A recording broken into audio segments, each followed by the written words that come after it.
하나님께서 에스겔 선지자를 이렇게 25번 데리고 다니면서 하나님께서 보여주신 그 에스겔 성전을 직접 이렇게 눈으로 다 바라보고 확인하게 하시죠. 오늘 그 가운데 지난 시간에 이어서 13번째 방문한 곳 골방의 그러한 모습과 그 다음에 성전 뒤편에 있는 서쪽 건물에 대해서 14번째 방문한 곳인데, 오늘 이 두 곳 13번째 방문한 곳과 14번째 방문한 곳을 이렇게 함께 살펴보도록 하겠습니다. 자, 먼저 에스겔 선지자가 전체 그 방문하는 곳을 이렇게 보면요, 다시 한번 이렇게 우리가 확인해 보면 어, 첫 번째로 이 성전 외곽 담, 여기 지금 다 담이잖아요. 다 이렇게 담이 사방으로 다 둘러싸여 있는데, 성경이 보면 높이가 한 장대, 또 넓이도 한 장대, 한 장대면 3.19m라 그랬잖아요. 높이도 3.19m니까 굉장히 높은 담이라 그랬죠. 이렇게 첫 번째로 에스겔 선지자에게 보여준 에스겔 성전의 모습은 외곽에 둘러싸여 있는 500척 500척 되는 담이었어요. 그 다음에 두 번째로 7계단을 지나가서 요 문간을 보게 하시죠. 그래서 두 번째 문간을 보게 돼요. 이쪽이 동쪽이에요. 동양한 바깥 문간을 보게 되죠. 그래서 이제 이 문간을 보면서 자연스럽게 바깥들에 들어오게 돼요. 여기가 바깥들이죠. 이 성전의 구조는 다 이렇게 비슷한 구조로 되어 있어요. 성막이나 그 다음에 성막 다음에 솔로몬 성전이 세워지게 되죠. 그 다음에 솔로몬 성전이 무너지고 스룹바벨 성전이 재건되게 되잖아요. 그리고 이 솔로몬 성전과 스룹바벨 사이에 지어지지는 않았지만 하나님께서 보여주신 성전이 지금 우리가 공부하고 있는 에스겔 성전이에요. 근데 이 모든 성전은 그 구조가 같은 구조로 되어 있다는 것을 기본적으로 아셔야 돼요. 그래서 뜰이 두 개, 성막은 뜰이 하나로 되어 있잖아요. 그런데 솔로몬 성전, 수룹바벨 성전, 에스겔 성전 다 뜰이 나누어져 있어요. 그래서 잠깐 참고적으로 이 부분을 좀 먼저 살펴본다면, 성전의 구조는 크게 네 파트로 나눌 수가 있어요. 이렇게 네 파트로 나눌 수가 있는데요. 자, 성전의 기본 구조라고 생각하시면 돼요. 성전의 기본 구조. 그 첫 번째는 지성소죠. 가장 안쪽에 있는 지성소. 그 다음에 두 번째로는 성소. 이 성소와 지성소를 가리켜서 이제 성전 본체다, 본관이다, 이런 표현으로 성경에는 또 기록이 되어 있어요. 성전 본체, 또 성전 본관, 또는 그냥 성전, 이 성전의 대표적인 이 구조가 바로 이 성소와 지성소가 되는 거죠. 그래서 이 성소와 지성소를 성전 본체다, 또 성전 본관이다, 또 이게 성전이다, 이렇게 성경에는 표현이 되어 있어요. 그리고 이제 안뜰이 있어요. 세 번째, 안뜰. 그 다음에 네 번째, 바깥뜰이 있죠. 이것이 성전의 기본적인 구조예요. 성전은 지성소, 성소, 그 다음에 안뜰, 바깥뜰의 구조로 되어 있어요. 근데 이제 성막에서는 이 안뜰과 바깥뜰이 구별이 없이 하나로 되어 있던 거죠. 이 바깥뜰에는 이스라엘 백성들이 들어오게 되죠. 이스라엘 백성들. 그래서 이스라엘 백성들은 이 바깥뜰까지만 들어올 수가 있어요. 왕이라 할지라도 왕도 이 안뜰에 들어오지 못해요. 바깥뜰까지만. 열왕기상에 보면 유일하게 솔로몬 왕이 솔로몬 성전을 건축하고 직접 봉헌식을 할 때, 그때 안뜰에 들어온 기록이 성경에 한 군데 기록되어 있어요. 그 외에는 왕이라 할지라도 안뜰에 들어오지 못하고 모든 이스라엘 백성은 바깥뜰에 머물러 있게 돼요. 그 다음에 이제 안뜰에는 레위인까지 들어올 수 있죠. 하나님께 택함 받은 레위인. 레위인은 모든 제사를 준비하게 됐죠. 그러면서 제사장이 제사를 잘 드릴 수 있도록 준비하는 역할을 레위인이 하게 되죠. 그래서 레위인은 제사장을 도와야 하기 때문에 안뜰까지 들어오는 특권이 있는 거죠. 그 다음에 성소에는 제사장까지 들어가죠. 제사장. 레위인이 안뜰까지는 들어오지만 이 성소까지는 들어올 수 없어요. 그래서 레위인은 안뜰에서 모든 제사의 제반적인 문제를 이렇게 잘 서브하게 되어 있는 거죠. 그 다음에 지성소는 우리가 잘 아시는 대로 대제사장만이 들어가게 돼요. 대제사장도 마음대로 들어가는 것이 아니라 1년에 단 한 번 7월 10일 이때가 대속죄일이죠. 대속죄일인 7월 10일 단 하루만 대제사장이 지성소에 들어가는데 하루에 4번 왔다 갔다 하면서 본인과 대제사장 본인과 가족의 죄를 회개하고 그 다음에 이스라엘 백성들의 죄를 회개하고 그 다음에 이제 성소에 그 불피웠던 그 분향단을 가지고 나오게 되죠. 그래서 대제사장도 1년 365일 가운데 7월 10일 단 하루만 지성소에 들어갈 수 있어요. 그래서 기본적으로 성전은 이와 같이 4개의 파트로 나누어지게 되고 이 바깥들은 이스라엘 백성들만 들어오고 이 안뜰은 들어갈 수가 없어요. 여기가 이제 안뜰인데 이 안뜰은 레위인이 들어가요. 그래서 이 바깥들에 지금 이제 에스겔 선지자가 놋과 같이 빛난 사람의 안내를 받아서 이제 들어와요. 바깥들에 들어와서 세 번째 하나님께서 보여주시는 곳이 이 박석 깔린 땅, 요 사방에 박석 깔린 땅들과 이와 같이 방들이 또 하나씩 다 있잖아요. 이 방이 전부 30개예요. 30개. 코너에 있는 방들은 이거는 방이 아니라 부엌이에요. 나중에 이제 살펴보게 되는데 코너에 있는 4개는 재물을 삶는 부엌이에요. 이 방들은 정사각형으로 되어 있는 이 구조물들이 전부 방이 되는데 30개인 것을 우리가 살펴보았죠. 그래서 세 번째는 박석 깔린 땅과 30개의 방들을 에스겔 선지자가 보게 되는 거예요. 그리고 네 번째로 요 북향한 문간, 바깥들 북향한 문간을 보게 되죠. 그리고 이건 이제 네 번째 보게 되고 바깥들 북향한 문간을 보고 난 다음에 이렇게 바깥들을 통해서 남향한 문간을 또 보게 돼요. 다섯 번째로 바깥들 남향한 문간을 보고 그 다음에 이제 안뜰로 들어가게 되는데 바깥들에 들어올 때는 이 계단들이 전부 7개씩이라 그랬죠. 그런데 안뜰로 들어가는 계단들은 다 8개예요. 이 계단들이 전부 다 안뜰로 들어갈 때는 8개. 또 이 제사장의 방에 들어가는 이제 다음 주에 이제 살펴보게 될 텐데 요 제사장들의 방인데 이 제사장들의 방에 들어가는 요 계단도 요것도 8계단이에요. 그래서 바깥들에서 안뜰로 들어가는 계단은 다 8개씩이에요.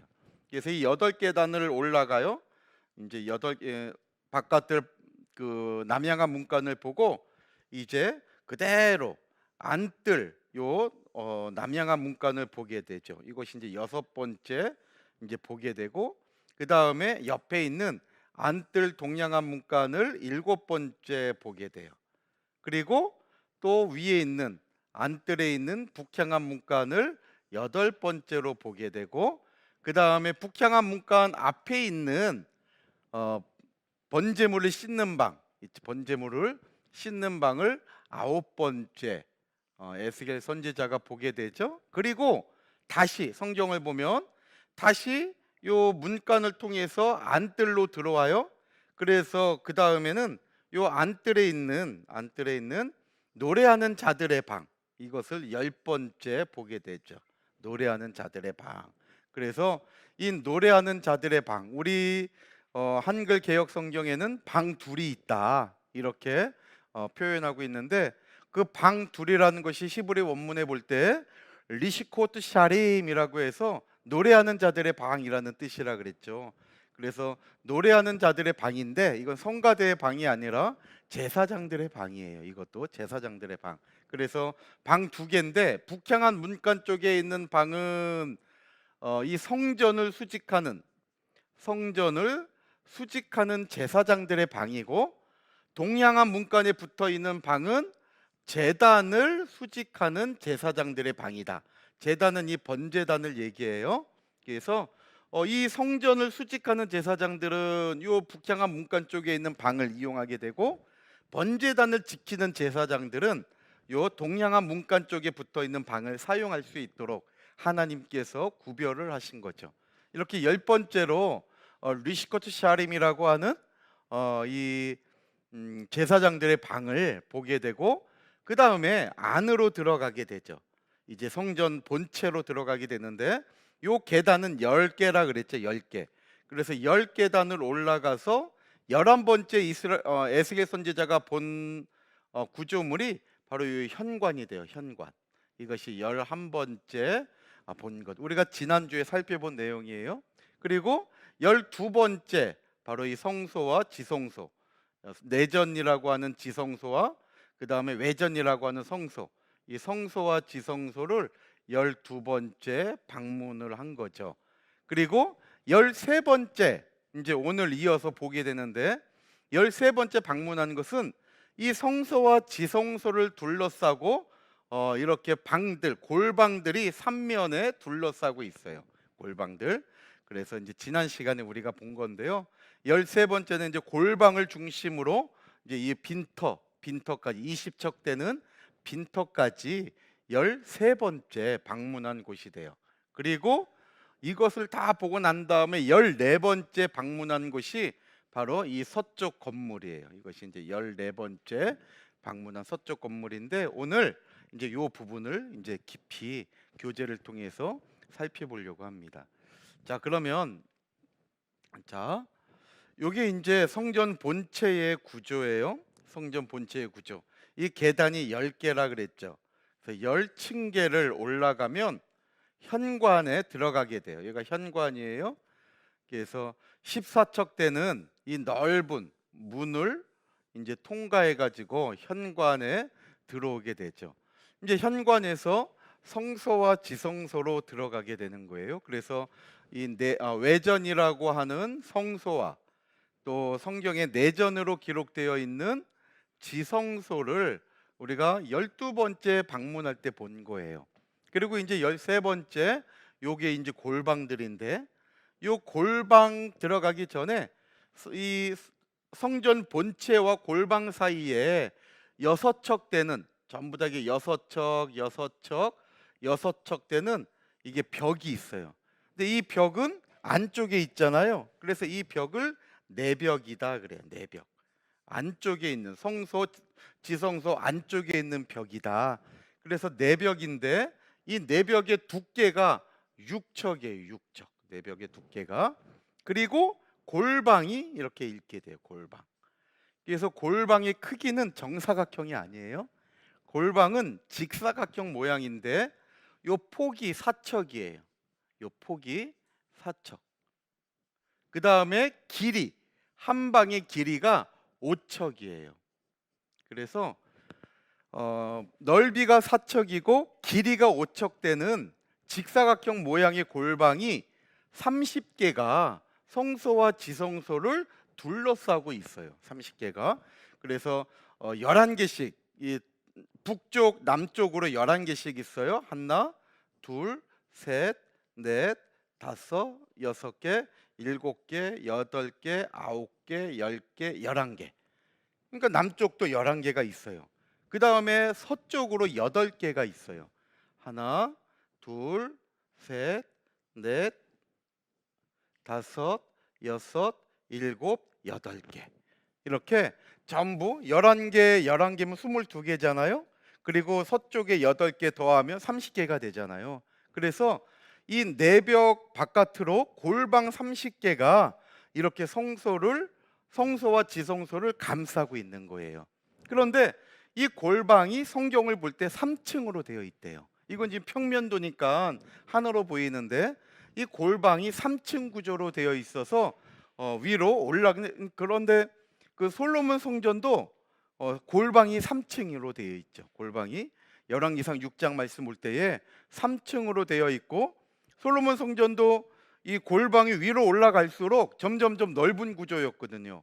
그래서 열왕기상 6장 6절 이하에 보면요, 맨 아래층은 5척이고 그 다음에 중층이 6척이 다섯 규빗이죠. 자, 솔로몬 성전의 골방을 보면,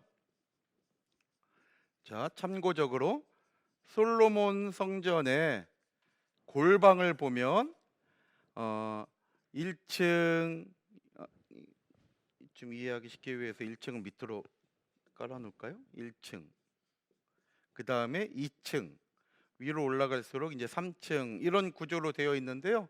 솔로몬 성전은 기본 단위가 규빗이에요.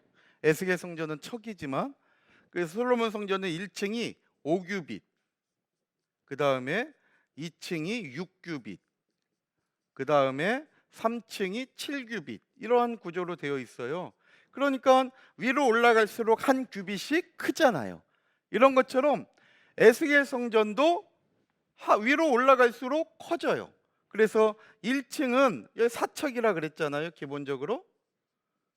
근데 2층, 3층은 사이즈가 기록되어 있지 않아요. 그런데 뭐라고 하냐면 위로 올라갈수록 넓어진다 그랬어요.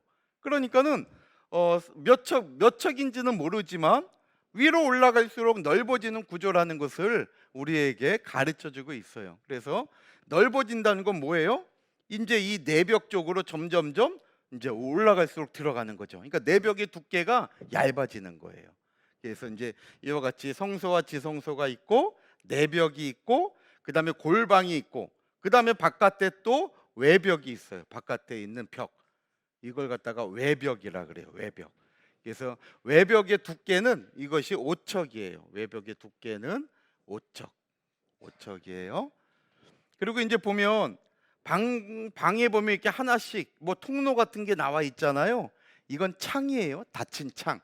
그래서 에스겔 성전에는 닫힌 창이 있었잖아요. 골방에도 이렇게 닫힌 창이 다 이렇게 하나씩 있었던 거예요. 그리고 난 다음에 바깥에 있는 것은 이제 빈터라 그랬죠. 요것에 있는 것은 빈터. 이 빈터도 5척이 된다 그랬어요. 5척.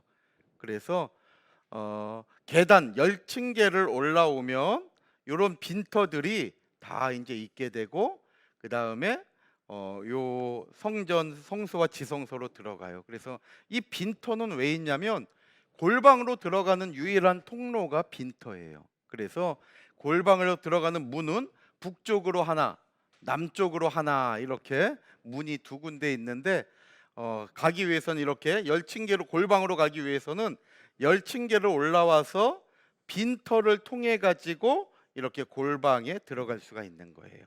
그래서 이제 2층으로 올라가려면 이렇게 원형으로 되어 있는 계단을 타고 2층으로 올라가고, 또 3층으로 가려면 한 원형으로 되는 계단을 하나 더 타는 거죠.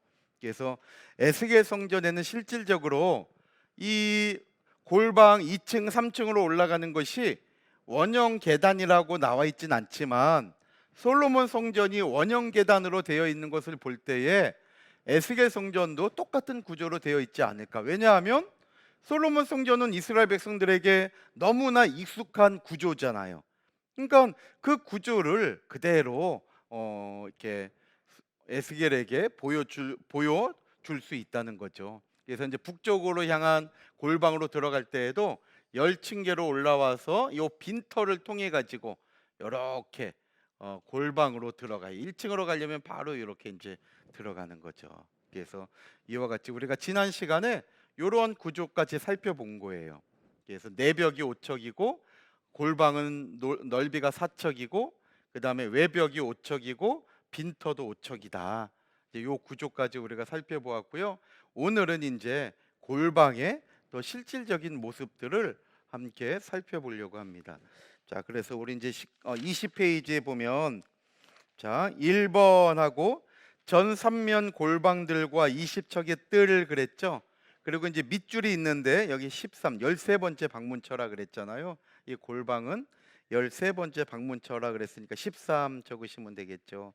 그래서 지난 시간에 그 설명 보면 살펴본 것은 성전의 내벽, 첫 번째로 아까 말씀드린 6쪽 되는 성전의 내벽, 그 다음에 두 번째 성전의 외벽, 그 다음에 빈터, 5척 되는 빈터와 그 다음에 빈터 아래쪽에 있는 20척 되는 뜰까지 우리가 지난 시간에 살펴보았어요. 그래서 지난 시간에는 골방의 구조물들을 이렇게 살펴본 거예요. 골방에 이렇게 외부에 있는 여러 구조물들을 살펴본 거예요. 그리고 이제 오늘은 이제 이 골방의 실질적인 모습들을, 이제 골방의 전체 구조를 이제 함께 살펴보려고 하는 거죠. 그래서 이 골방은 아까 말씀드린 대로 3층으로 되어 있다. 자, 골방은 3층 구조로 되어 있다는 거. 근데 한 층이 30개라 그랬잖아요. 그러니까 한 층이 30개니까 30개가 3층 구조로 되어 있으니까 골방은 모두 몇 개가 있겠어요? 90개가 있는 거죠. 3층인데 한 층마다 30개의 골방이 있으니까 결국 골방은 전부 90개. 그래서 이 90개의 골방이 있다는 것을 우리가 알 수가 있는 거죠. 그리고 골방은 기본적으로 3층 구조로 되어 있는데 전체 90개예요. 그리고 두 번째로 우리가 알 수 있는 것은 골방은 올라갈수록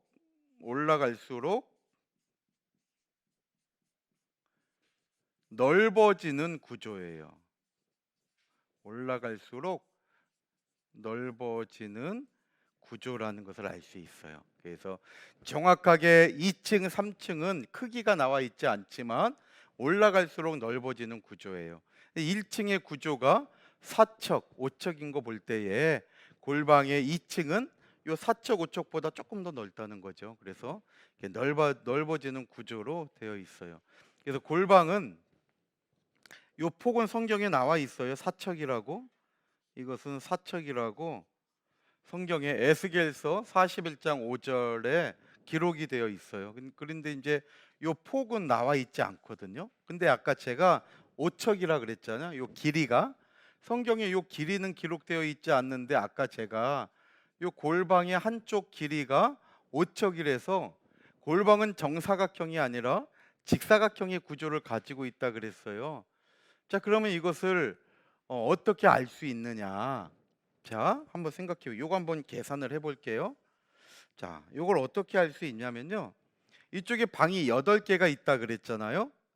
8개가 있는데, 자, 먼저 요 길이가, 요 지성소의 길이가 20척이에요. 에스겔서 41장 4절 말씀 볼 때에 20척이에요. 그리고 요 벽의 두께가, 내벽의 두께가 몇 척이라 그랬어요? 6척이라 그랬잖아요. 자, 요 지성소의 벽, 요 길이가 20척이고 내벽의 두께가 여기도 6척, 또 여기도 6척이에요. 그 다음에 골방의 요 폭이 4척이라 그랬잖아요. 그러니까 여기가 4척이고 또 여기도 4척이 되겠죠. 그 다음에 이제 외벽, 외벽은 살펴볼 필요가 없네요. 여기까지만 보면 전체 요 길이를 알 수가 있잖아요. 요 폭이, 여기 전체 길이가 어떻게 될까? 자, 20척에 30척, 40척 되잖아요. 그러니까 요 골방이 차지하고 있는 요 전체 넓이가 40척이에요. 요 40척 안에 똑같은 크기의 방이 하나, 둘, 셋, 넷, 다섯, 여섯, 일곱, 8개가 있는 거예요. 그러니까 40척 나누기 8개 하면 5, 8에 40 하니까 5척이 되는 걸 알 수가 있죠. 그래서 이 한 척의 넓이가 다 5척이라는 것을 알 수가 있는 거예요.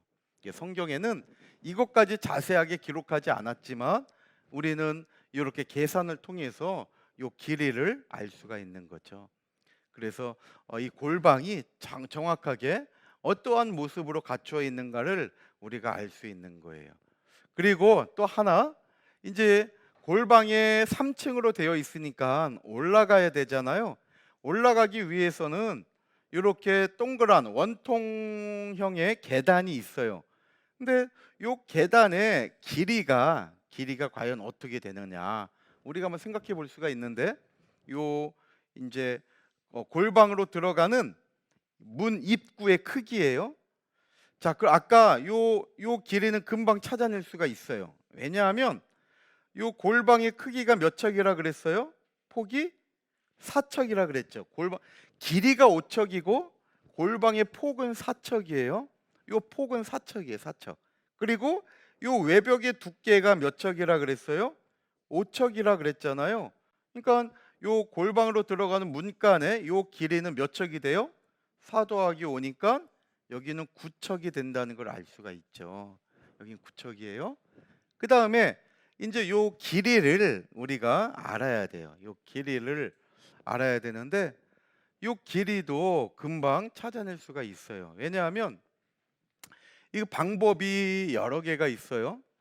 기본적으로 성경에 나타난 그 크기를 보면 요 외벽 본 성전 본체의 외벽 끝에서 여기 현관 입구, 여기 현관 입구예요. 요 현관 입구까지 요 길이가 에스겔서 40장에 보면 성경의 길이가 나와요. 요 길이가 현관 시작하는 데부터 외벽 끝에까지 요 길이가 100척이다. 성경에 나와 있어요. 100척이에요. 그러면 나머지 이제 치수가 다 나와 있기 때문에 나와 있는 치수를 다 계산하고 남아 있는 게 요 길이가 돼요. 자, 그러면 여기 보면 요 내벽의 두께가 요 외벽 이 현관에 있는 이 문통의 두께가 5척이라 그랬거든요. 에스겔 40장 48절에 5척이래요. 그다음에 요 현관의 폭이 우리 성경에는 11척으로 나와 있는데 70인경에는 12척으로 나와 있다 그랬죠. 그때 계산했어요. 근데 우리 성경에 나와 있는 번역된 11척으로 보면 100척이 안 되고 99척이 돼요. 그래서 성전 요 폭은 70인경의 기록이 맞고 우리 번역된 성경은 번역이 잘못됐다는 걸 알 수가 있는 거라 그랬죠. 그래서 요 현관의 폭이 12척이에요. 12척. 그다음에 이제 지성소로 들어가는데 지성소로 들어가는 요 문통의 두께가 에스겔서 41장 1절에 보면 이것이 6척이라고 얘기하고 있어요. 6척이다. 지금 이렇게 만나는데 요 문통의 두께가 6척이에요. 6척. 그다음에 요 골방까지의 길이를 우리가 또 계산할 수가 있죠. 여기 골방의 길이를 계산할 수가 있어요. 왜냐하면 하나, 둘, 셋, 넷, 다섯, 여섯, 일곱, 여덟, 아홉, 열, 11개의 골방이 있는데 이 골방의 길이는 5척씩이라 그랬잖아요. 그러니까 요 길이는 11개의 골방이 5척씩의 길이를 가지고 있으니까 55척이라는 걸 알 수가 있죠. 55척. 그 다음에 요 골방의 폭은 4척이라 그랬죠. 그 다음에 외벽의 두께는 에스겔서 41장 9절에 보면 5척이라고 나와 있어요. 5척. 그러면 전부 다 이제 사이즈가 나왔기 때문에 더하기만 하면 돼요. 그래서 9척이죠. 두 개 더하면 9척이고 거기다 55척을 더하면 64척이잖아요. 그러니까 여기까지는 전체 64척이 돼요. 64척. 그 다음에 또 여기까지의 길이 지금 요걸 구하면 되는데 여기까지의 길이도 다 더하면 되잖아요. 그래서 12척, 5척, 6척 더하면 되니까 23척이 되죠.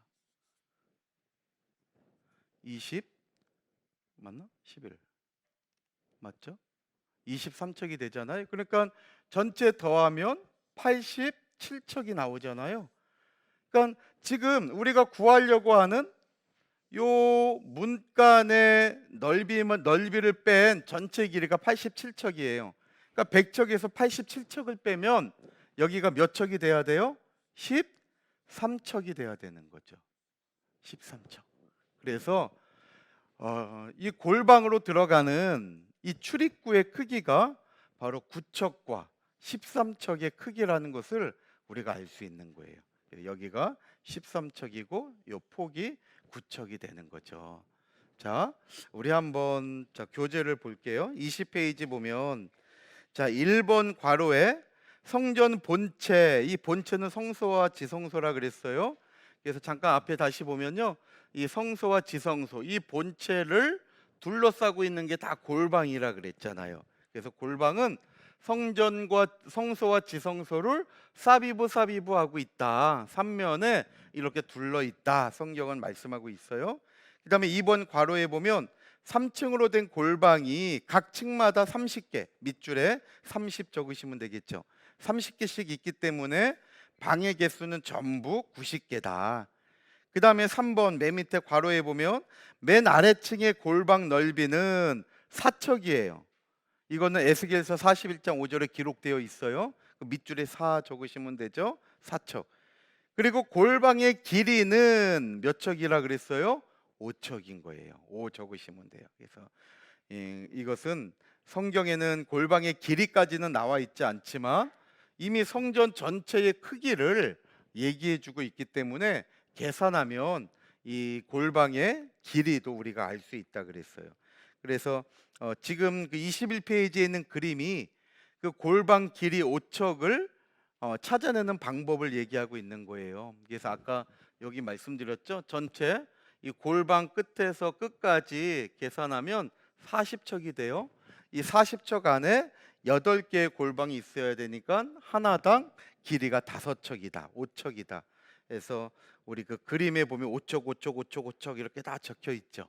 그래서 이게 이제 8개의 골방이 5척씩이다라는 것을 얘기하고 있고, 네 번째 괄호 보면 골방의 3층 구조는 올라갈수록 방이 어떻게 돼요? 넓어진다 그랬죠? 넓어지는 구조라고 말씀을 드렸죠. 그래서 점차적으로 넓어지는데 우리가 이제 한번 보면 이 그림으로 보면요. 자, 골방이 여기가 이제 성전 내부고 내벽이잖아요. 아까 내벽은 6척이라 그랬죠? 외벽은 5척이라 그랬고, 여기 성전 내부니까 이제 여기는 이제 성소와 지성소가 이제 되는 거죠. 그래서 이렇게 골방이 1층에는 폭이 4척이라고 에스겔서 41장 5절에 기록이 되어 있어요. 그리고 위로 올라갈수록 방이 넓어져요. 자꾸 이렇게 넓어져요. 근데 넓어지는 이 구조를 보니까 하나님 계시는 이 성전 본체에 점점 어떻게 돼요? 가까워지는 걸 알 수가 있죠.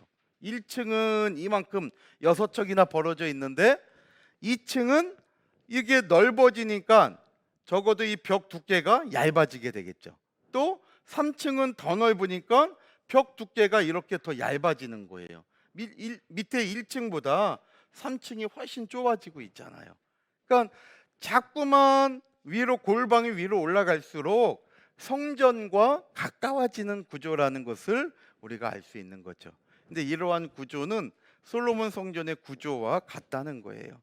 그래서 네 번째 괄호에 보면 골방의 3층 구조는 올라갈수록 방이 넓어진다. 에스겔서 41장 7절 말씀 보면 두루 있는 골방이 그 층이 높아갈수록 넓음으로 전에 둘린 이 골방이 높아갈수록 전에, 이 전은 그 성전을 얘기하는 거죠. 성전에 가까워졌으나 성전의 넓이는 아래 위가 같으며, 그 뜻은 뭐냐면요, 이 성전은 올라간다고 높이가 변하지 않고 똑같다는 거예요. 그러니까 성전은 아래 위가 같아요. 똑같아요. 뭐만 달라지느냐? 골방의 크기만 달라져서 이 골방의 크기 때문에 내벽이 점점 좁아지고 있다는 것을 우리에게 얘기하고 있는 거죠. 그래서 전의 넓이는, 성전의 넓이는 아래 위가 같고 골방은 아래층에서 중층으로 또 위층에 올라가게 되었더라. 그래서 이제 올라가는 것이 원형 계단을 통해서 올라가게 되어 있는 거죠. 그런데 솔로몬 성전도 위로 올라갈수록 넓어지는 구조라 그랬죠. 자, 열왕기상 6장 6절 다 같이 읽어볼게요. 시작. 하층 다락의 광은 5규빗, 중층 다락의 광은 6규빗이요 제 3층 다락의 광은 7규빗이라. 전의 벽 바깥으로 돌아가며 턱을 대어 골방 들보들로 성전의 벽에 박히지 않게 하였으며, 이렇게 하면서 이 솔로몬 성전의 이 기도의 다락방도 올라갈수록 넓어지는 구조라는 것을 알 수가 있죠. 그다음에 이제 22페이지에 다섯 번째, 골방으로 올라가는 층계는 원형 계단이에요. 에스겔서 41장 7절 하반절 보세요. 그 밑에 줄에 여기 보면 굵은 글씨로 표현되어 있죠. 골방은 아래층에서 중층으로 또 위층에 올라가게 되었더라, 이렇게 되어 있어요. 근데 올라가는데 이게 어떤 구조로 올라가는지는 자세하게 에스겔서에는 기록이 안 돼 있거든요. 그런데 열왕기상 6장 8절 보면 솔로몬 성전에 올라가는데 나사 모양의 사닥다리를 통해서 올라가게 돼 있다 그랬어요. 그래서 여기 나사 모양의 사닥다리, 이것이 히브리어로 룰이라는 단어라 그랬죠. 거기 적혀 있죠. 룰. 룰이라고 하는 단어예요. 룰. 그래서 이 룰이라고 하는 단어는 밑줄에 적으세요. 나선형의 계단을 가리켜요. 이 룰이라고 하는 이 단어가 나선형의 계단. 그래서 이제 이렇게 돌아 올라가는 원통 모양의 계단이라는 거죠.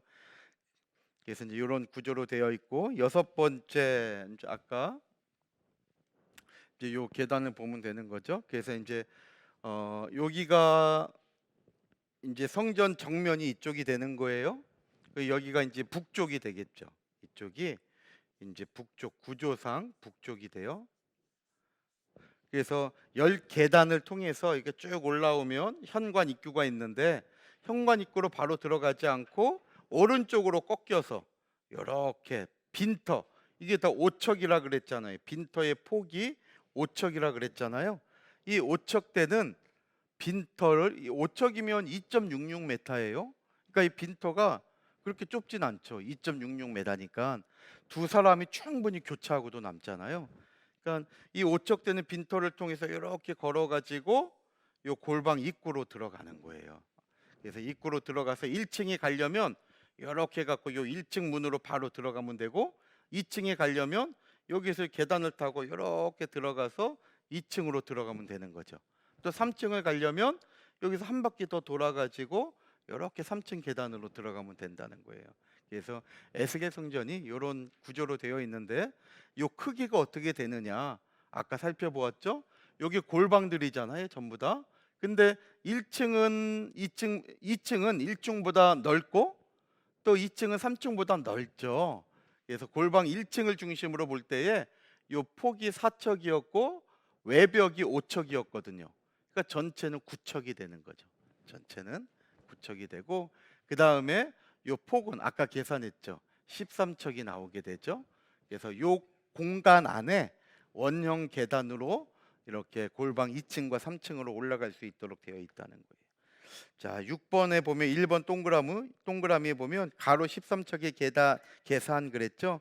그러니까 전체 100척이라고 하는 것은 아까 얘기한 대로 요 현관 입구, 요 입구 끝에서 그 다음에 요 외벽 끝에까지, 요 끝에까지가 100척이라는 거예요. 요 끝에서 요 끝에까지가 요게 이제 100척이에요. 전체 100척. 거기에 외벽이 5척 빠져야 되고, 서편 골방 넓이 4척이 빠지고, 그 다음에 골방의 길이가 55척이 전체 들어가고, 그 다음에 오른쪽에 보면 현관 입구 그 문통 두께가 5척이었고 현관 길이가 12척, 그 다음에 외전 이 성소 입구 문벽 문통 그 두께가 6척, 그러면 전부 87척이 아까 나왔잖아요. 그래서 13척이 비어요. 그래서 여기는 층계 가로는 13척이 돼야 전체 100척이 되기 때문에 아까 계산한 걸 이렇게 생각하시면 될 것 같아요. 그 다음에 23페이지에 이제 일곱 번째, 이 골방의 구속사적인 교훈. 이 골방은 구속사적으로 우리에게 뭘 가르쳐 주느냐, 바로 우리 성도들, 신령한 우리 제사장들 된 우리에게는 기도의 골방이 있어야 된다는 것을 얘기하고 있는 거예요. 그래서 우리가 다 제사장이잖아요. 베드로전서 2장 9절에 우리가 잘 아시는 대로, 베드로전서 2장 9절에 우리가 다 왕 같은 제사장이다 그랬죠. 왕 같은 제사장이다. 그런가 하면 로마서 15장 16절 말씀 보면 사도 바울은 우리가 복음의 제사장이라 그랬어요. 우리를 가리켜서 복음의 제사장이다. 또 요한계시록 1장 6절 말씀 보면 하나님께서 우리를 나라와 제사장으로 삼으셨다고 말씀하고 있어요. 하나님께서 우리를 나라와 제사장으로 삼으셨대요. 그러니까 이런 성경 구절들 볼 때에 우리가 다 하나님의 제사장이라는 걸 알 수가 있죠. 그래서 제사장 된 우리는 나를 제사장으로 삼아 주신 하나님과 교통하지 않으면 안 되는 거예요. 바로 그 교통의 방법이 기도죠. 우리 성도들에게는 기도가 하나님과의 유일한 통로가 되는 거예요. 기도하는 백성은 망하지 않아요. 왜? 늘 하나님과 소통하니까 하나님께서 붙들어 주시는 거예요. 기도는 또 하나님께 의지하는 거래요. 그러니까 하나님을 의지하는 사람은 기도하지만 하나님을 의지하지 않는 사람은 기도하지 않는 거예요. 그래서 우리는 정말 하나님의 신령한 제사장으로서 우리에게도 이러한 기도의 골방이 있어야 된다는 것을 이 에스겔 성전의 구조를 통해서 가르쳐주고 있다는 거죠. 그리고 두 번째로 골방의 구조가 올라갈수록 넓어지는 것은 우리도 신앙이 올라가면 올라갈수록 우리의 신앙도 넓어져야 된다는 거예요. 그래서 아까 구조를 볼 때에 이 골방의 구조를 볼 때에 점점 1층보다는 2층이 이 성전과 가깝잖아요. 이 성전에는 하나님이 계시죠. 성전은 하나님이 계시는 곳이에요. 시편 11편 4절에 여호와는 그 성전에 계신다고 말씀하고 있죠. 하나님은 성전에 머물러 계시는 분이에요. 하박국 2장 20절에도 오직 여호와는 그의 성전에 계시나니 그랬거든요. 그러니까 우리 하나님은 성전에 계시는 분이에요. 그런데 1층보다 2층이 하나님과 가깝고 2층보다 3층으로 올라가면 하나님과 거리가 더 가까워져요. 그런 것처럼 저와 여러분들의 신앙의 연조가 늘어나면 늘어날수록 내가 깨달아서 내가 정말 많은 사명을 감당하면 감당할수록 점점점 하나님과 가까워지는 믿음의 삶이 되어야 된다고 하는 사실이에요. 그래서 하나님과 가까워지지 않으면 하나님께서 우리에게 맡겨주신 사명을 감당할 수가 없다는 거죠. 그래서 두 번째 동그라미에 보면 골방이 올라갈수록 넓어지고 성전과는 가까워진다. 그러니까 성전과 가까워진다는 것은 곧 하나님과 가까워진다는 거예요. 저와 여러분들이 늘 하나님과 가까워지는 삶을 살아야 된다는 거죠. 그래서 우리의 신앙도 올라갈수록 넓어지고 하나님과는 가까워져야 되는 거예요.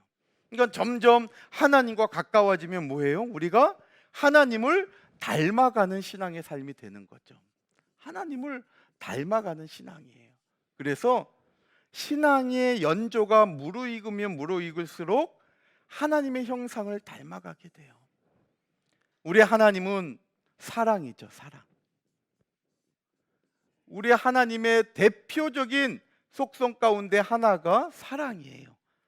왜 하나님의 사랑이 우리 인간들의 사랑과 다를까요?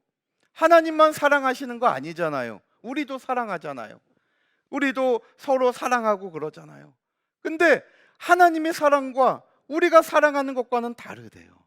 근본적으로 하나님의 사랑과 우리의 사랑이 왜 다르냐? 하나님의 사랑은 끝까지의 사랑이에요. 변하지 않아요. 불변의 사랑. 그래서 요한복음 13장 1절 말씀 볼 때에 고난주간 가운데 주님께서 말씀하실 때 하나님은 우리를 사랑하시되 끝까지 사랑하신대요. 그런데 인간의 사랑은 끝까지의 사랑이 되지 못해요. 정말 누가 나한테 잘해줬다든지 내가 어떤 긴박한 상황 가운데 은혜를 입었을 때에는 그때는 사랑하지만 무엇인가 섭섭한 마음이 들고 나를 알아주지 않는 것 같을 때에는 그 사랑이 금방 없어져 버려요. 그러니까 인간의 사랑은 끝까지의 사랑이 아니라 잠시 동안의 사랑이에요. 변하는 사랑이죠. 근데 하나님의 사랑은 끝까지의 사랑. 그리고 하나님의 사랑은 두 번째로 먼저의 사랑이에요. 먼저. 우리가 먼저 하나님을 사랑한 것이 아니라 하나님이 먼저 우리를 사랑해 주신 것이죠. 요한일서 4장 19절에 말씀하고 있어요. 이것이 바로 하나님의 사랑이에요. 그러니까 우리가 하나님을 닮아간다는 것은 내 사랑도 변하지 않는 거예요. 끝까지 교회를 사랑하고, 끝까지 말씀을 사랑하고, 끝까지 하나님이 창조하신 이 인류를 사랑하는 마음을 가지려고 내 마음을 넓히는 거죠, 자꾸만. 그러니까 정말 우리 성도가 하나님을 닮아가면 우리의 심보다리도 넓어져야 된다는 거예요. 원로 목사님께서도 그러시잖아요. 우리 마음속에서 유엔총회가 열려야 된대요. 그 유엔총회는 각 나라가 다 몰려 있잖아요. 지금 유엔총회 보세요. 러시아가 우크라이나 침공하니까 유엔총회가 시끄러워. 서로 자기 이익에 따라 움직이는 거예요. 그래도 그걸 다 유엔은 총회하자고 모여서 다 어쨌든지 간에 싸워도 그 안에서 싸우잖아요. 그러니까 내 안에 나를 싫어하는 사람, 나를 이해하지 못하는 사람, 나를 알아주지 못하는 사람도 다 감쌀 수 있는 그러한 마음이 바로 주님을 닮아가는 신앙의 마음이라는 것을 얘기하고 있어요. 근데 저희는 그렇지 못하잖아요.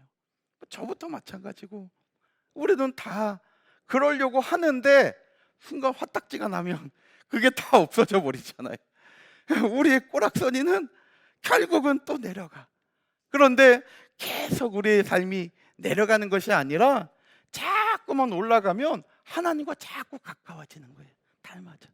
그래서 우리도 정말 아버지의 뜻이 나의 뜻이 돼서 하나님의 말씀을 가지고 나갈 때 죽어가는 영혼을 볼 때 긍휼의 마음이 생기고, 그래서 저와 여러분들의 마음이 나도 모르는 사이에 넓어지고 확장되어져서 정말 하나님 아버지의 마음을 닮아가는 가운데 그 하나님이 나에게 긍휼을 베푸셨던 것처럼 나도 그 긍휼의 마음을 가지고 세상에 나갈 때 나의 연약한 모습이지만 그러한 나의 모습을 통해서 하나님의 잃어버린 양들을 찾고 아버지께서 원하시는 택한 백성들을 만나게 하는, 그래서 이끌어내는 은혜의 역사가 있다는 것을 믿으시기를 바랍니다.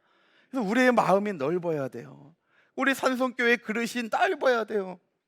이 비산동을 품고 서구를 품고 대구를 품고 정말 이 대구 성시화에 앞장서 가는 교회가 되어야 되는 거죠. 그리고 이 열방을 품는 그러한 넓은 그릇이 바로 우리 교회의 사명이라는 거예요. 그래야 구속의 말씀을 더 힘있게 증거할 수 있잖아요. 그래서 오늘 저와 여러분들에게 이러한 기도의 골방이 있어서 이 기도의 골방에서 기도하는 동안 나도 모르게 하나님과 더 가까워지고, 그래서 참 내 마음이 넓어져서 아버지 하나님의 형상을 닮아가는 가운데 하나님의 뜻을 이루어가는 저와 여러분들 또 우리 교회가 다 되시기를 주님의 이름으로 축원합니다. 그래서 고린도후서 6장 11절로 13절 말씀 올 때에도 사도 바울이 고린도 교회 교인들에게 얘기해요. 야, 우리도 마음을 열었다. 그러니까 너희들도 마음을 좀 열어라. 고린도후서 6장 11절로 13절의 말씀이에요. 왜? 마음을 넓혀야 그곳에 말씀이 들어가고 그곳에 은혜를 쏟아버리지 않는 거예요. 그래서 마음을 넓히래요. 오늘 저와 여러분들도 내 이 소갈딱지를 날마다 넓히는 가운데 정말 내 안에 우리 성도들을 다 품고 또 저와 여러분들이 이 대구 모든 시민들을 품을 수 있는 그러한 넓은 마음과 아량을 가지고 복음의 참 제사장이 되는 우리가 다 되시기를 바랍니다. 시편 119편 32절에도 주께서 내 마음을 넓히시오며, 아주 중요한 말씀이에요. 그냥 굵은 글씨로 이렇게 표현해 놨잖아요. 우리가 마음을 넓혀야 돼요. 근데 마음이 내 마음대로 안 넓어지잖아요. 우리도 내가 마음을 소갈딱지만하게 먹으려고 이렇게 된 게 아니잖아요. 늘 넓히고 싶고 나는 넓은 것 같아. 근데 무슨 문제에 닥치고 보면 요만하다는 걸 그때 알게 되잖아요. 우리 마음이 넓어지는 것은 하나님의 은혜가 임해야 된다는 거예요. 내 힘으로 넓어지지 않는데요. 기도하면서 하나님 내 마음을 넓혀달라고, 한 사람이라도 더 이해하고 포용할 수 있는 마음. 우리 구역장님들은, 구역장은 잘 가르치는 사람이 구역장이 아니에요. 우리 구역 식구들을 품을 수 있는 사람이 구역장이에요. 지구장님은 우리 지구에 있는 구역장님들까지도 품을 수 있는 그러한 역량, 나이가 신앙의 연조로 하는 게 아니라 정말 신앙의 깨달음 속에 하나님을 깊이 만나는 가운데 정말 이렇게 품을 수 있는 사람이 하나님의 일꾼이라는 거죠. 하나님의 은혜를 구해야 돼요. 그래서 하나님께서 우리 산성교회에 은혜를 퍼부어 주시고 저와 여러분들에게 은혜로 붙들어 주실 때 바로 그 은혜가 저와 여러분들의 마음을 넓혀서 하나님의 귀한 역사를 이루게 하실 줄을 믿으시기를 바랍니다. 우리 의미를 생각하면서 시편 119편 32절을 다 같이 한번 읽어볼게요. 시작. 주께서 내 마음을 넓히시오면 내가 주의 보세요. 내가 주의 계명의 길로 달려간다는 것, 이거 순종하는 마음이잖아요. 그러니까 순종도 누가 잘하느냐? 마음이 넓은 사람이 잘하는 거예요. 그래서 하나님의 은혜를 받아서 내 마음이 넓어지면 그 마음이 하나님의 말씀에 또 순종하게 한다는 거예요. 그래서 이러한 하나님의 말씀에 즉시 순종해서 달려가는 이러한 믿음의 사람들이 다 내가 돼야 된다는 것을 꼭 확신하시고, 또 이러한 믿음의 사람이 되기 위해서 하나님의 은혜를 사모하는 저와 여러분들이 꼭 되시기 바랍니다. 자, 이제 마지막 이제 14번째 보면 이제 자, 이제 이 서편들, 이것이 이제 14번째 에스겔 선지자가 이제 방문하게 된 곳이에요. 전부 25군데를 하나님이 보여주시는데 그 가운데 이제 14번째. 그래서 본체, 성소와 지성소가 있잖아요. 그리고 20척의 뜰이 있어요. 20척의 뜰. 이것은 여기 본체까지 제가 지금 한번 표시해 볼게요. 자, 여기 빈터가 있는 뒤쪽에 이제 있고, 그 다음에 양옆으로는 빈터가 있죠. 자, 이렇게 이제 계단에 올라오는 이 현관 앞 입구부터 제가 지금 이렇게 빨간색으로 표시한 부분 있잖아요. 이 부분은 지금 다른 데보다 한 장대 높은 곳에 있다라고 생각해야 돼요. 입체적으로 보셔야 돼요. 한 장대 높은 곳에 있어요. 한 장대 높은 곳에 성소와 지성소, 그러니까 이 안뜰보다 한 장대 높은 곳에 성소와 지성소가 있기 때문에 성소와 지성소는 에스겔 성전 가운데 제일 높은 곳에 있는 거예요. 제일 높은 곳에 하나님이 좌정하시는 거죠. 그리고 이 안뜰과 같은 높이에 이 서편뜰, 이 건물이 있어요. 이 서편뜰의 건물이 차지하고 있어요. 안뜰과 같은 높이에. 그리고 그 자리는 담 위에 있어요. 담 위에. 자, 이해를 돕기 위해서 한번 요 첫 번째 그림을 보면요. 자, 요게 이제 여기 다 담이잖아요. 요 사면으로 이게 전부 다 담이잖아요. 이 두께가 3.192m로 굉장히 두꺼워요. 넓이도 넓고 두껍기도 두꺼운 거예요. 그래서 이렇게 전부 다 담이 둘러 있는데 요 서편뜰 건물은요, 요 담 위에 있는 거예요. 담 위에. 이렇게 담 위에 이렇게 요 끝이, 요 서편뜰 이 서쪽에 있는 끝이 담 위에 올라가 있다라는 거예요. 요거 하나를 특별히 생각하시면 돼요. 자, 그러면 23페이지 보세요. 서편뜰 뒤에 건물 14번째 방문처예요. 자, 서편뜰 뒤에 건물이 14번째 방문처인데, 첫 번째 서편뜰은 13번째 방문처인 20척의 뜰 가운데 서쪽 변에 있는 뜰, 요 서쪽 변에 있는 요 뜰에 이제 위치해 있다는 거예요. 건물 내부의 장이 90척이고 광이 70척인 내부의 길이, 이게 뭐냐면 요게 이제 벽이고, 요 빨간 부분이 벽이에요. 빨간 부분이 벽이고 요 안쪽이 이제 내부잖아요. 요 내부의 길이가 요게 70척, 90척이라는 거예요. 그러니까 벽 두께는 빼고 우리 성전도 보면 요 길이를 얘기할 때에 벽이 들어가고 안 들어가고에 따라 길이가 조금 차이가 있잖아요. 그러니까 요 안에서, 벽 안에서 안의 길이를 잰 걸 얘기해요. 이것이 70척, 90척이라는 거예요. 그러니까 내부의 길이가. 그리고 이 벽 두께가 또 따로 있어요. 요 벽 두께가 5척씩이래요. 전부 다. 요 벽 두께가 5척씩이라고 에스겔서 41장 12절에 기록되어 있어요. 아까 얘기했죠. 5척이면 2.66m예요. 3m에 가까우니까 굉장히 두꺼운 벽이라는 걸 알 수가 있죠. 이러한 벽이 되어 있으니까 전체를 계산할 때 내부가 아니라 요 벽 끝에서 요 벽 끝까지 를 계산하면 요 내부가 70인데 5척 5척 들어가니까 외부 벽을 기준으로 할 때는 몇 척이 돼요? 80척이 될 거 아니에요. 그리고 길이도 요게 90척인데 아예 벽 끝에서 벽 끝까지를 대면 90척에 5척 5척 하니까 100척이 될 거 아니에요. 그걸 지금 설명하고 있는 거예요. 그래서 23페이지 제일 밑에 건물 내부의 장은 90척, 광 넓이가 70척인데 건물 벽의 두께가 전부 5척씩이에요. 그래서 결국 건물 전체의 길이를 보면 100척이죠. 그 밑줄에 적으세요. 100척.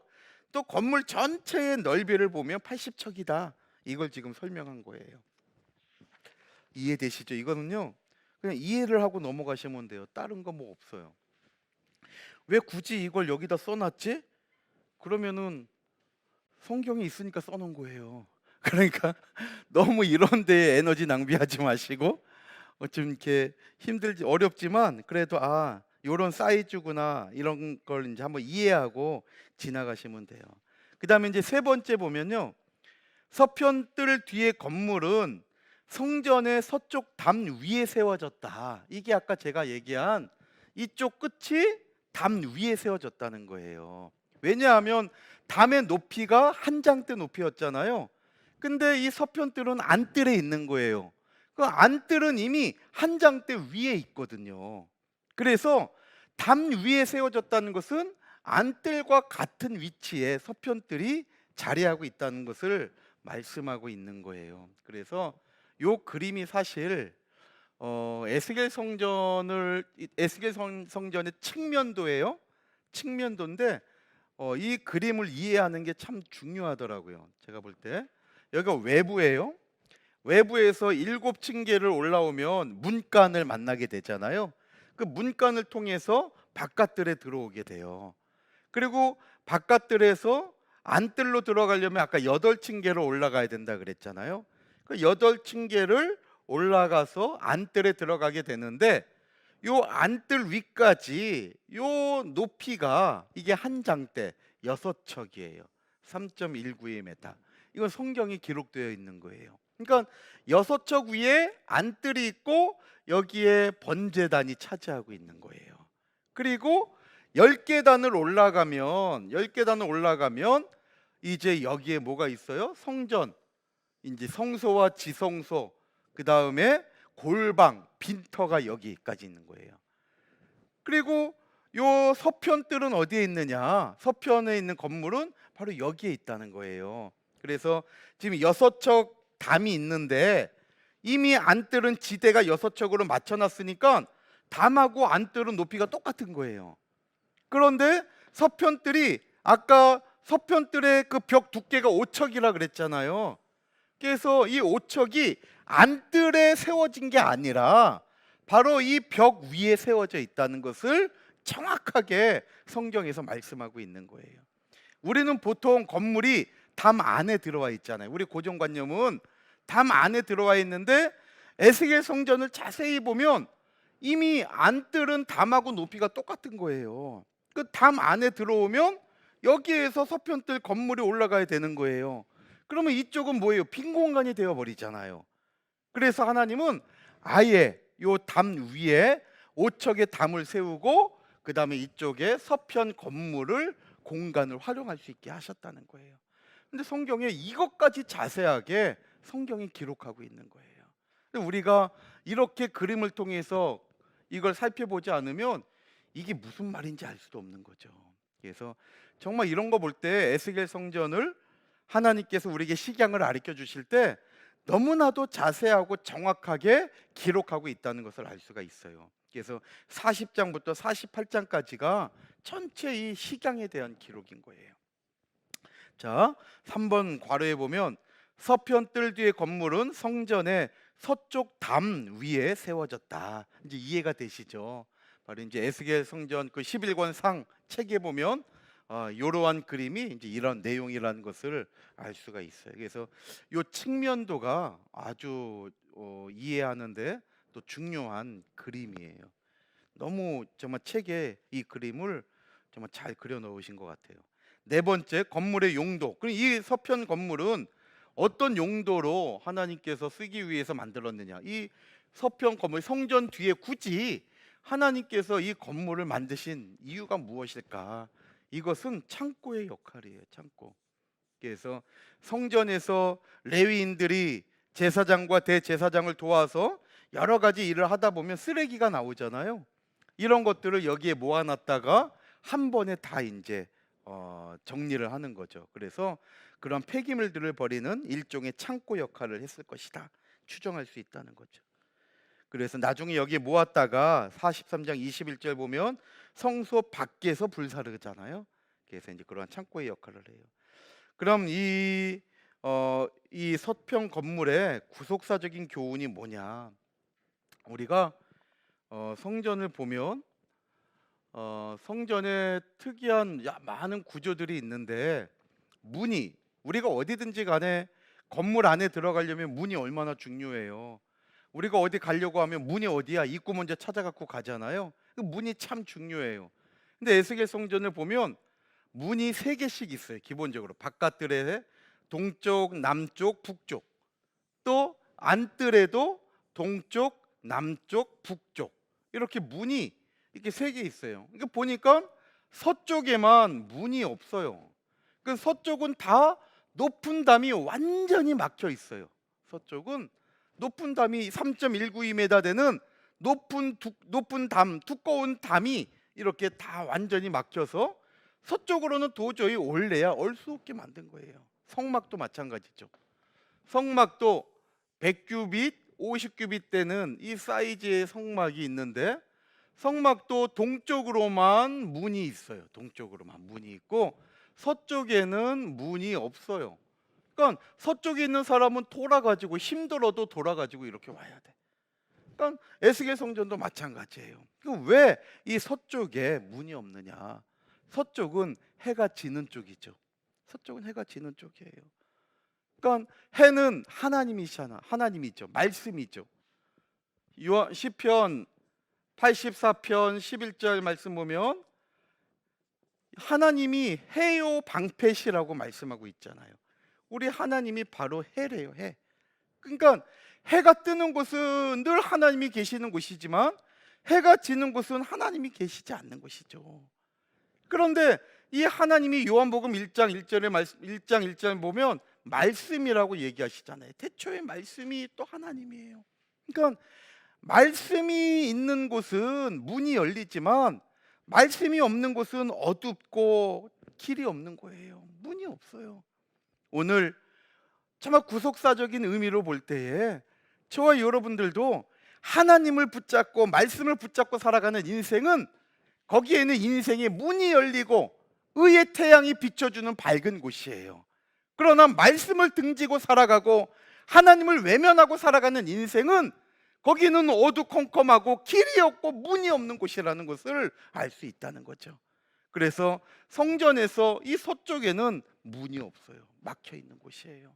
저와 여러분들이 하나님을 등지고 서쪽을 향하여 내려가는 어리석은 인생이 아니라 하나님을 바라보면서 늘 동편에 머물러 있는, 그래서 하나님의 말씀을 바라보고 달려가는 지혜로운 주의 백성들이 다 되시기를 주님의 이름으로 축원합니다. 그래서 마지막 결론적으로 이 구속사적인 교훈을 보면 서쪽에는 문간이 없고 막혀 있다. 밑줄에 적으세요. 막혀 있어요. 이것은 예수님이 없는 삶은 항상 막히는 삶이다. 막히 적었으면 되죠. 예수님이 없는 삶은 항상 막히는 삶이에요. 말씀이 없는 삶, 하나님이 없는 삶은 항상 막히는 삶이에요. 만약에 지금 저와 여러분들의 삶 가운데 앞이 캄캄하고 뭔가 안 되면 한번 내 자신을 점검해 보세요. 내가 하나님을, 예수님을 등지고 지금 걸어가고 있는 길은 아닌지.